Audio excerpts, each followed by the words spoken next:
Més de la meitat de les detencions que fa la Guàrdia Urbana i els Mossos d'Esquadra a Badalona són de persones estrangeres. I dintre d'aquest col·lectiu, els d'origen romanès en són majoria. L'Ajuntament de Badalona ha fet públic el nombre de detencions que ha practicat la Guàrdia Urbana i els Mossos d'Esquadra en els últims 12 mesos. I ho fa coincidint amb la polèmica dels fulletons del Partit Popular de Badalona, on es relacionava immigració amb inseguretat. De les dades es desprèn que el col·lectiu que més detencions acumula és el de l'estat espanyol, amb gairebé la meitat dels casos, i que les actuacions contra ciutadans romanesos només arriben al 25%.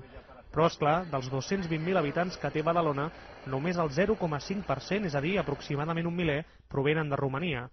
La detenció de romanesos més sonada els darrers mesos ha estat la de 18 persones acusades d'assaltar bars de la ciutat, la majoria dels quals reincidents, i l'estiu del 2009 una trentena més van ser acusats d'un centenar de robatoris amb violència. També en aquest cas els detinguts acumulaven desenes d'antecedents.